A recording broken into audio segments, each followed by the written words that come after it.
తెలంగాణ మాజీ సీఎస్ సోమేష్ కుమార్ భార్య పేరుతో కోట్ల విలువైన భూములు గుర్తించారు అధికారులు. రంగారెడ్డి జిల్లా యాచారం మండలం కొత్తపల్లి గ్రామంలోని సర్వే నంబర్ 249-260లో 25 ఎకరాల భూమి ఉంది. తన భార్య పేరు మీద 25 ఎకరాల భూమిని కొనుగోలు చేశారు సోమేష్ కుమార్. ఈ భూముల వివరాలను ఆయన డీఓపీటీకి అందజేయలేదు. దీంతో సోమేష్ కుమార్ పై డీఓపీటీకి ఫిర్యాదు చేసేందుకు సిద్ధమయ్యారు రంగారెడ్డి జిల్లా కాంగ్రెస్ నేతలు.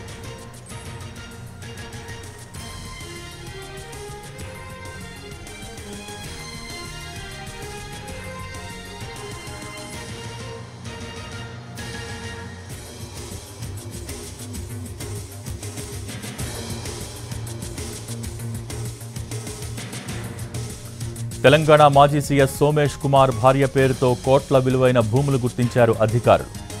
రంగారెడ్డి జిల్లా యాచారం మండలం కొత్తపల్లి గ్రామంలోని సర్వే నెంబర్ 249-260లో 25 ఎకరాల భూమి ఉంది.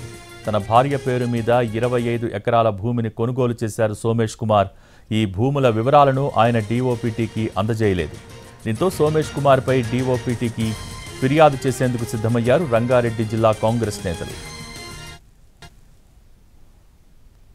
మాజీ చీఫ్ సెక్రటరీ సోమేష్ కుమార్ గారు తన భార్య పేరు మీద రంగారెడ్డి జిల్లా యాచారం మండలం కొత్తపల్లి అనే గ్రామంలో సర్వే నెంబర్ 249, సర్వే నెంబర్ 260 అనే సర్వే నెంబర్లో సుమారు 25 ఎకరాల భూమి కొనుగోలు చేశారు.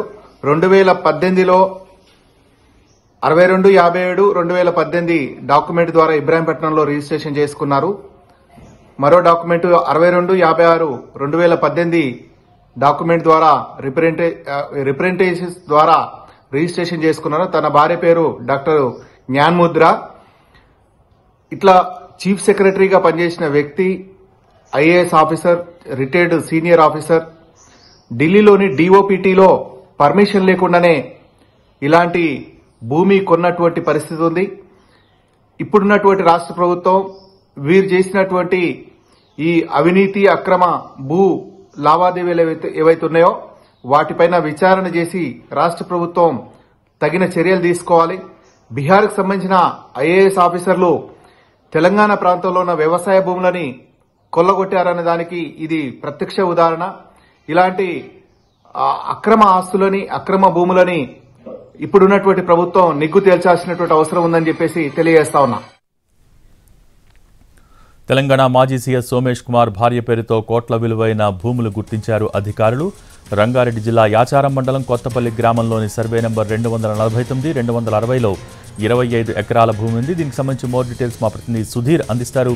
సుధీర్, తెలంగాణ మాజీ సీఎస్ సోమేష్ కుమార్ తన భార్య పేరు మీద రంగారెడ్డి జిల్లా యాచారం మండలం కొత్తపల్లి గ్రామంలోని సర్వే నెంబర్ 249 అదేవిధంగా 260 సర్వే నెంబర్లో దాదాపుగా 25 ఎకరాల విలువైన భూమిని కొనుగోలు చేసినట్టుగా కూడా ప్రస్తుతం ఆ భూములకు సంబంధించిన ఫాస్ట్ సోషల్ మీడియాలో సర్క్యులేట్ అవుతున్నాయి. ఈ నేపథ్యంలోనే ప్రస్తుతం సోమేష్ కుమార్ 25 ఎకరాల భూములకు సంబంధించి రాష్ట్రవ్యాప్తంగా చర్చనీయాంశం అయిపోయింది.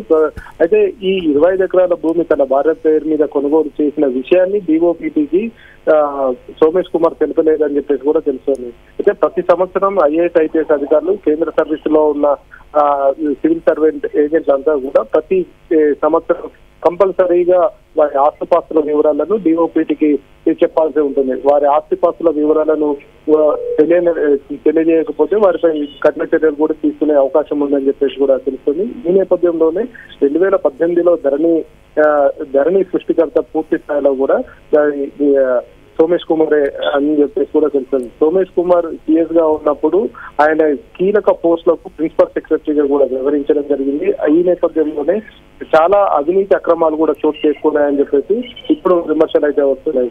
2018లో ధరణి తీసుకొచ్చిన తర్వాత రాష్ట్రంలో విలువైన భూములన్నీ కూడా ఇతరుల చేతిలోకి వెళ్ళిపోయాయి, అవి అన్యాక్రాంతం అయిపోయాయని చెప్పేసి కూడా ప్రస్తుతం ఎవరైతే ధరణి కమిటీ ఏర్పాటు చేసి వాటికి బాగోగులు చూస్తున్నారో వారికి పూర్తి స్థాయిలో ఫిర్యాదులు అయితే అందుతున్నాయి.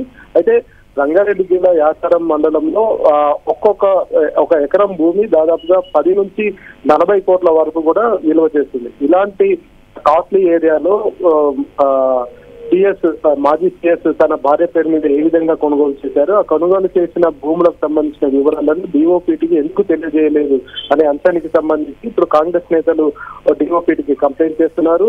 దానికి సంబంధించి ఎన్ని సంవత్సరాల నుంచి డిఓపిటికి తన లెక్కలను ఆస్తుల వివరాలను తెలియజేయట్లేదు అనే విషయానికి సంబంధించి కూడా వారు ఫిర్యాదు చేసేందుకు సిద్ధమైనట్టుగా కూడా తెలిసింది. గతంలో జిహెచ్ఎంసీ కమిషనర్ గా ఉన్న సోమేష్ కుమార్ అదే కాకుండా హెచ్ఎండిఏలో కూడా చాలా కీలక రోల్ ప్లే చేశారు.